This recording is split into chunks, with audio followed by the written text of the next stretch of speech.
Egg noodles के ठेले को जब वरलक्ष्मी साफ सुथरा कर रही थी, तभी उसके पति मनोज खुशी खुशी उसके पास आते हैं। वरलक्ष्मी, वरलक्ष्मी, गांव से मेरे पिताजी फोन किए हैं। पर उसकी पत्नी बड़े ही रुखड़ेपन से ठेला साफ करते हुए कहती है, तो कितने पैसे भेजने के लिए कहा अभी? पैसों के लिए नहीं लक्ष्मी, उन्होंने गांव बुलाया है। अभी गांव क्यों बुलाया? ना कोई त्योहार है, ना कोई मेला है और ना ही कोई शादी ब्याह है। वरलक्ष्मी के रुखड़ेपन बातों से मनोज की पूरी खुशी मानो हवा हो जाती है। इन सब बातों से उसका मुंह बन जाता है और जब वो वहाँ से जाने लगता है तो वरलक्ष्मी, क्या हुआ? बोल रहे हैं कि पिताजी गांव बुला रहे हैं और फिर पूरी बात बताए नहीं। आपको नहीं पता उन्होंने क्यों बुलाया हमें? तुम तो मनी मन अपना सोच लेती हो, फिर मेरे बताने से क्या आता जाता है। बहुत मजाक हो गया। अब बताइए, वो हमें गांव क्यों बुला रहे हैं? बहुत ज्यादा बारिश हुई है, इस वजह से सारे नदी पोखर भर गए हैं। बिल्कुल खेतीबाड़ी नहीं हो रही है, सामान इधर से उधर आ रहे हैं। बहुत ज्यादा एग नूडल्स इधर बिक रहे हैं, ऐसा उन्होंने कहा। ये सब क्यों कह रहे हैं? इसमें कहना क्या है, हम गांव जाएंगे। गांव में हमारा चल नहीं रहा था, इसलिए शहर आए थे और शहर आके इस तरह से हम एग नूडल्स बेच रहे थे। अभी सही वक्त है, हम वापस जाके अपनी खेती में सोना उगाएंगे और अमीर हो जाएंगे। चलो ना लक्ष्मी। मुझे भी यहाँ पे रहने का मन नहीं है, पर ये एग नूडल का व्यापार का क्या करें? हमारे पड़ोसी अनामिका के परिवार से पूछते हैं, वो शायद खरीद ले। ठीक है जी, मैं जाके पूछती हूँ, आप कपड़े पैक कीजिए। ऐसा कहकर उसके हाथ में जो कपड़े थे वो सब फेंक कर वरलक्ष्मी अपनी पड़ोसी अनामिका के घर में पूछने के लिए जाती है। अनामिका, बहन अनामिका, घर पे हो क्या? इस तरह बुलाने पे अनामिका घर के अंदर से बाहर निकल आती है। देखती है बाहर वरलक्ष्मी खड़ी है। क्या हुआ दीदी, आपको नमक चाहिए या दाल चाहिए? जो चाहिए ले लीजिए। माँ जी तो घर पे नहीं है, उन्हें घर लौटने में थोड़ा वक्त लगेगा। नमक दाल नहीं चाहिए अनामिका। ओहो, फिर आपको तेल चाहिए। आपको कौन सा तेल चाहिए, खाने वाला या जलाने वाला? बहन, मैं क्या कह रही हूँ एक बार सुनो। कहिए दीदी। बहुत दिन हो गए हमारे गांव गए हुए, इसीलिए हम गांव जा रहे हैं। तो आपको पैसे चाहिए? हम गांव जा रहे हैं, इसीलिए हमारा एग नूडल्स का ठेला यहीं पे रहेगा। बस पूछना था, तुम लोग इसे लोगी क्या? हमें तो नहीं चाहिए दीदी, पर अगर किसी को चाहिए होगा तो हम इसे बेचकर वो पैसे आपको गांव भेज देंगे। अनामिका के इस तरह से कहने पे वरलक्ष्मी बिना कुछ कहे चुपचाप वहाँ से अपना घर चली जाती है और जहाँ एग नूडल्स का ठेला था वहाँ पे जाकर ठेले को ढकेलते हुए अनामिका के घर पे लाके वहाँ रख देती है। अनामिका, ये ठेला चाहिए होगा तो रख लेना, जब पैसे होंगे तब देना। जब हम लोग यहाँ पर आए थे तुम लोगों ने हमें बहुत मदद की थी, वो हम कभी नहीं भूल सकते। वरलक्ष्मी ऐसा कह ही रही थी, तभी शारदा जो बाहर गई थी वो लौट आती है। वरलक्ष्मी को आंगन में देखती है। क्या लक्ष्मी, आज क्या लेने आई हो? लेने के लिए नहीं माँ जी, आज देने के लिए आई है। अब तक तो तुम ले जाया करती थी, आज देने के लिए आई हो, इसका मतलब? हमारा एग नूडल्स का ठेला देने आई हूँ।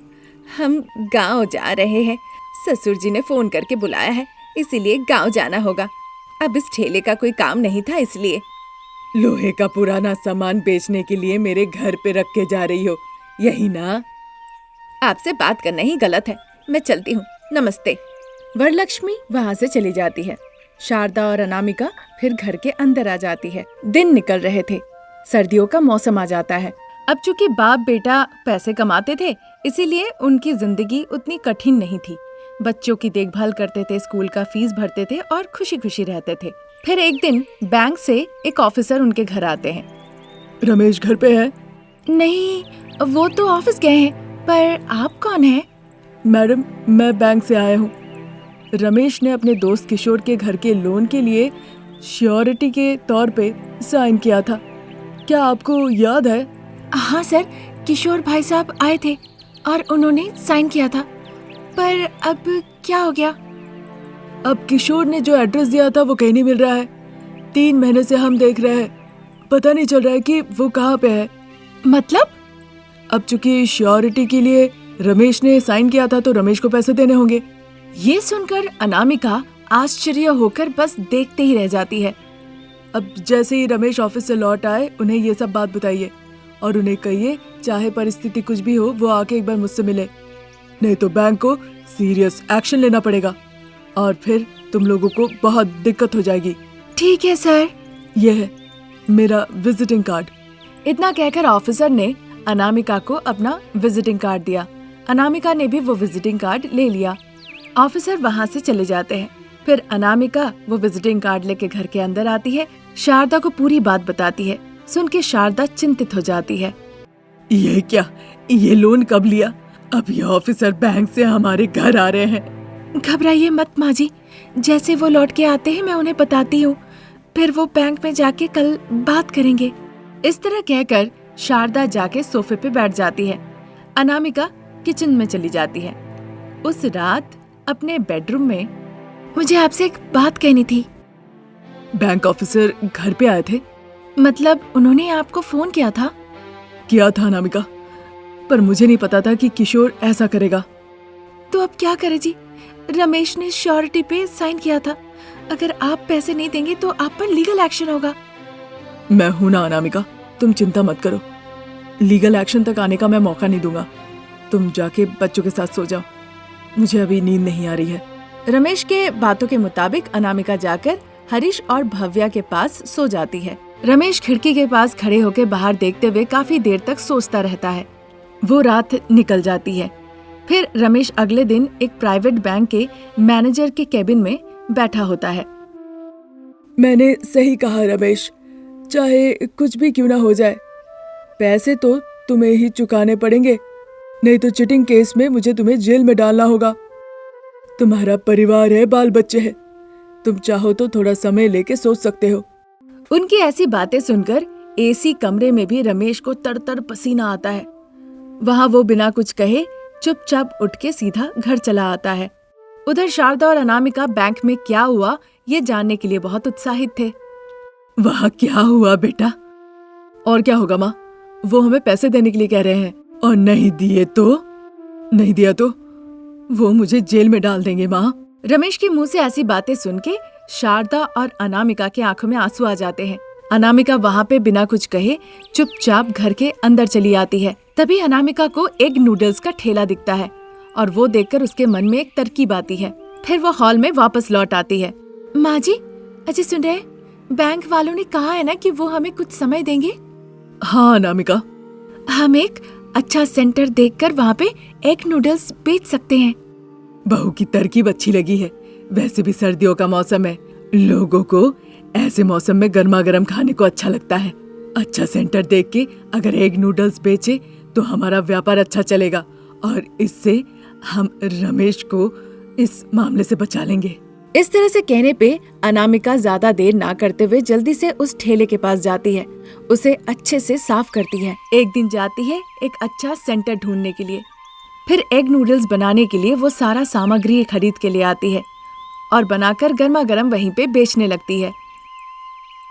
आइए बाबू आइए, सर्दियों के मौसम में गर्मा गर्म एग नूडल्स बन रहे हैं, यहाँ आके खा के जाइए। डबल पैक 70 रुपए, फैमिली पैक 100 रुपए। एक बार खाएंगे तो बार बार आके मांगेंगे।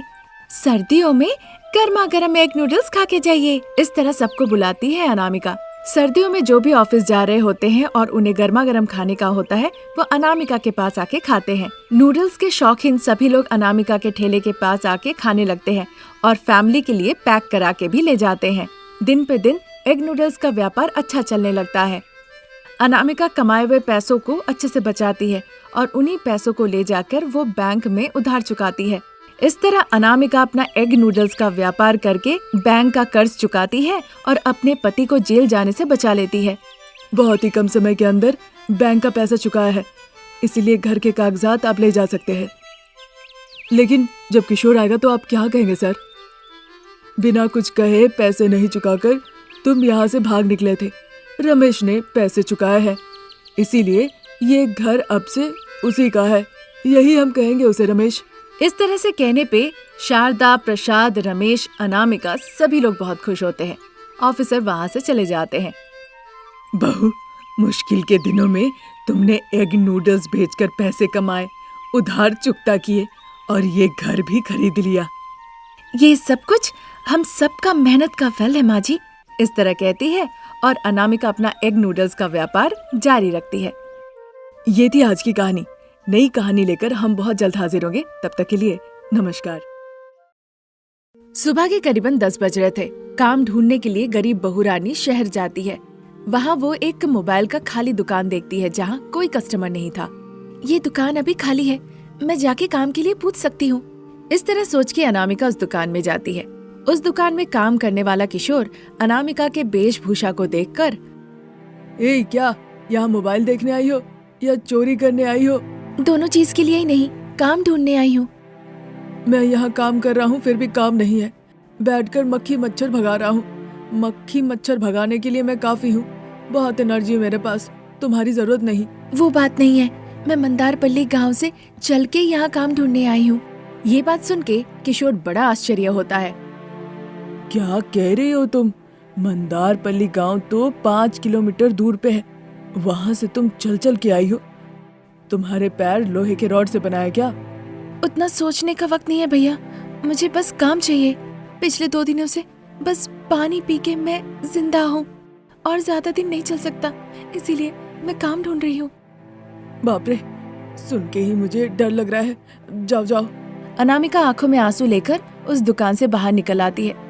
फिर वो सड़क पे पैदल पैदल चलने लगती है। उधर दूसरी तरफ सासू माँ शारदा, पोता हरीश और पोती भव्या बात करते करते जाते हैं और जाके एक घर के सामने रुकते हैं। उस घर से अखिला नाम की एक महिला बर्तन में चावल सब्जी लेके हाथ में पानी का बोतल लेके निकल आती है। बच्चे खाना देखकर बहुत खुश हो जाते हैं। वहाँ बैठ के खाइए, इतना कहकर शारदा को देख के वहाँ से वो चली जाती है। शारदा एक जगह बैठकर बच्चों को खिलाती है और साथ ही साथ खुद भी खाती है। पता नहीं बहू अनामिका को खाने के लिए कुछ मिला कि नहीं, इस तरह वो सोचती है। उधर अनामिका एक होटल में जाती है। काउंटर पे बैठा भूषण अनामिका को देखकर पूछता है, बताइए क्या खाना चाहती हैं?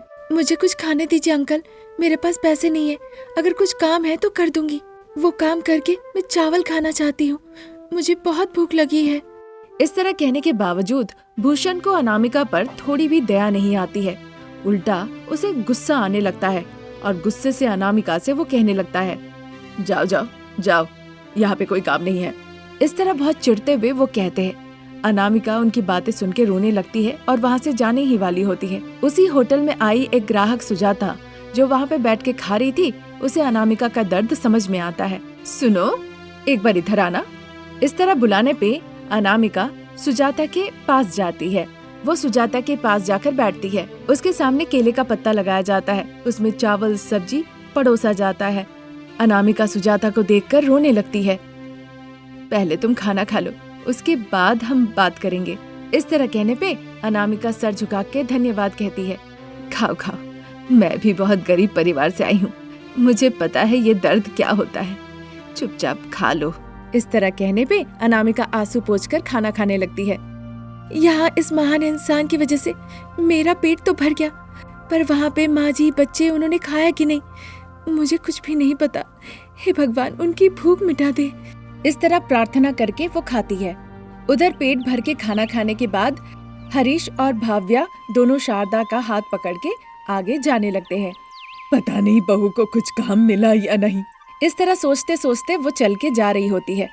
उधर सुजाता अनामिका को खाना खिलाने के बाद एक समोसे के ठेले के पास ले जाती है।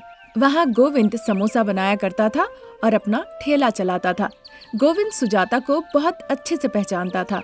अरे गोविंद, कैसे हो? ठीक हूँ दीदी, बड़े दिनों से आप मुझे दिखी नहीं, कहाँ गई थी? मेरी बात बाद में करेंगे, पर ये गरीब बहुरानी अनामिका है, काम ढूंढ रही है। तुमने एक बार कर्मचारी के बारे में मुझसे पूछा था ना, इसीलिए मैं इसे लेकर आई। इसे रख लो। आपकी बातों पे कभी ना कहा है। ठीक है, अभी इसे काम पे रख लेता हूँ। ये सुनकर अनामिका बहुत खुश हो जाती है। आप जैसे अच्छे लोग अभी भी दुनिया में हैं, इसीलिए शायद बारिश हो रही है, फसल लहरा रहे हैं। आप हमेशा इसी तरह लोगों की मदद करते रहें। सुजाता मुस्कुरा के वहाँ से चली जाती है। अनामिका गोविंद के समोसे ठेले पे काम करने लगती है। जो लोग ठेले पे आते थे समोसा खाने के लिए, वो उनसे पूछती थी कितने समोसे खाने हैं। उतने समोसे वो प्लेट में लाके दे देती थी। अनामिका अच्छे से काम कर रही है, ये देखकर गोविंद भी बहुत खुश होता है। थोड़ा समय निकलने के बाद, भैया आज पहला दिन है ना, इसीलिए मैं थोड़ा जल्दी घर जाऊंगी। बच्चे घर पे मेरे लिए इंतजार कर रहे होंगे। क्या मैं उनके लिए 2 समोसे ले जा सकती हूँ? अरे जरूर अनामिका, 2 क्यों 4 लेके जाओ, रात में वही खा के सो जाना। जरूर, ठीक है भैया। उसके बाद गोविंद 2-4 समोसे अनामिका को एक कवर में दे देता है। अनामिका उसे लेकर खुशी खुशी बस स्टैंड के पास चली जाती है। उधर शारदा भी बच्चों को साथ ले आकर बस स्टैंड के पास इंतजार कर रही होती है। बच्चे माँ को देखकर बहुत खुश होते हैं। फिर सास बहू बातचीत करते हुए घर की तरफ जाने लगती हैं। उधर मंदारपल्ली गांव में अपने मिट्टी के घर के आगे 2 खटिया बिछाकर बाप बेटा प्रसाद और रमेश बैठे हुए थे। एक तो उन्हें कहीं भी काम नहीं मिला और दूसरा सास बहू अभी तक घर नहीं लौटी है। इस बात से वो दोनों बड़े ही चिंतित हो रहे थे। उसी दौरान सास बहू बच्चों को साथ लेकर घर लौट आती है। जब पता चला अनामिका को समोसे के ठेले पे काम मिल गया है, सभी लोग बड़े खुश हुए। अगले दिन सुबह सुबह अनामिका घर का सारा काम काज खत्म करके पैदल पैदल अपने गांव से चलते हुए गोविंद के ठेले पे काम करने के लिए चली जाती है। वहां जाकर वो बड़े ही गौर से देखती है कि गोविंद कैसे समोसा बना रहा है अपने ठेले पे। वो सारे स्टेप्स एक एक करके याद कर लेती है। हर दिन काम खत्म करके जब वो घर लौट कर जाती थी तो बच्चे और बड़ों के लिए 2-4 समोसे वो साथ ले जाया करती थी। गोविंद वो सब कुछ लिख के रखता था। इसी तरह 1 महीना निकल जाता है। अनामिका को उस दिन तनख्वाह मिलने वाली थी। तभी घर जाने से पहले, भैया तनख्वाह देंगे तो मैं घर चली जाऊंगी। तनख्वाह? ये क्या कह रही हो? यहाँ पे तुम जो काम करती हो, यहाँ से घर जाते वक्त तुम रोज समोसे ले जाती हो, फिर तुम कैसे तनख्वाह मांग रही हो? ये सुनकर अनामिका बहुत दुखी हो जाती है। दुखी होकर, अरे भैया ऐसा ना कहिए, मैं बहुत मेहनत करती हूँ यहाँ, इस तरह मुझे ठगिए नहीं। अरे क्या बात कर रही हो? मैं तुम्हें क्यों ठगूंगा? तुम यहाँ पे काम की, उसके बदले में समोसे ले गई, फिर किस बात का पैसा मांग रही हो? कोई पैसा नहीं मिलेगा, जाओ। गोविंद की ऐसी बातें सुन के अनामिका के आंखों में आंसू आ जाते हैं। मुझे तो लगा था कि आप मुझे ऐसे ही दे रहे भाई साहब, नहीं पता था कि आप उसके बदले तनख्वाह काट लेंगे। आपने पहले क्यों नहीं बताया? तो अब बोल रहा हूँ ना, जाओ, अब से तुम्हें आने की जरूरत नहीं है। ऐसा कहकर गोविंद उसे धकेल के वहाँ से निकाल देता है। अनामिका दुखी होकर अपना घर लौट आती है। घर पे सभी लोग इसी बात के इंतजार में थे कि आज अनामिका को तनख्वाह मिलने वाली है। फिर अनामिका शारदा, प्रसाद और रमेश को बताती है कि गोविंद ने किस तरह उसे ठगा है। अगले दिन अनामिका के साथ प्रसाद और रमेश गोविंद के पास जाते हैं और उसे बहुत पीटते हैं, जिससे गोविंद को चोट लगती है। फिर गोविंद गांव के प्रधान चंदन जी के पास जाकर अपनी शिकायत दर्ज कराता है। प्रधान चंदन जी गोविंद के रिश्तेदार थे, इसीलिए वो अपना नाम सम्मान लेकर पुलिस स्टेशन जाते हैं और रमेश प्रसाद को अरेस्ट करवा के लॉकअप में बंद करवा देते हैं। सर, मेरे पति और ससुर जी को छोड़ दीजिए, आपको पुण्य मिलेगा। हमें पुण्य नहीं चाहिए अनामिका, मुआवजा चाहिए। तुमने गोविंद को मारा, उसके समोसे की गाड़ी को नष्ट कर दिया, उसके बदले तुम्हें मुआवजा देना होगा। बाबू, हम बहुत गरीब हैं, 2 वक्त खाने को नहीं मिलता है, हम आपको मुआवजा कैसे देंगे? मैं तुम्हें आवश्यक राशि दूंगा। तुम एक समोसे का ठेला खोलो, वहाँ समोसे बेचकर तुम मेरा पैसा और गोविंद का मुआवजा चुका दो, बाद में ठेला तुम्हारा हो जाएगा। प्रधान जी की बातें सुन के सास बहू बहुत खुश होती है। उसने चंदन जी के पास से पैसे उधार लिए। चूँकि अनामिका को गोविंद ने पहले ही धोखा दिया था, इसीलिए वो एक बॉन्ड पेपर में इस बार अच्छे से लिखवा के साइन ले ली। फिर वहाँ से वो चली जाती है। ये क्या चाचा जी, इन गरीबों को आपने इतना अच्छा मौका दिया। उन्हें समोसा बनाकर बेचना है, पैसे कमाना है और फिर हमारा मुआवजा चुकाना है। वो समोसे का ठेला फिर तीसरे का होगा। तुम्हें चिंता करने की जरूरत नहीं, मैंने जो सोचा है वैसा ही होगा। उनकी बातें सुनकर गोविंद ने फिर कुछ जवाब नहीं दिया। गरीब बहुरानी अनामिका अब गोविंद की जगह अपना समोसे का ठेला लगाने लगी। चूँकि अनामिका का समोसा गोविंद के समोसे से ज्यादा स्वादिष्ट होने लगा, इसीलिए अनामिका के यहाँ समोसा खाने वालों की भीड़ दिन ब दिन बढ़ने लगी। अब उनकी कमाई भी अच्छी होने लगती है। उससे चंदन जी को जो मुआवजा चुकाना था वो जाकर चुका देती है। उसके बाद पुलिस स्टेशन से प्रसाद और रमेश घर लौट आते हैं। अब चूंकि वो गरीब थे इसीलिए चंदन और गोविंद उन्हें धोखा देना चाहते थे, लेकिन चूंकि अनामिका का भाग्य उसके पक्ष में था, ईमानदार थी वो, इसीलिए उसके साथ कुछ बुरा नहीं हो पाया। अनामिका हर तरफ से जीत गई। तब से अनामिका हर दिन अपना समोसे का ठेला लगाती थी, समोसे बेचती थी और उसी कमाई से सुखी सुखी जीवन बिताने लगी। ये थी आज की कहानी। नई कहानी लेकर हम बहुत जल्द हाजिर होंगे। नमस्कार।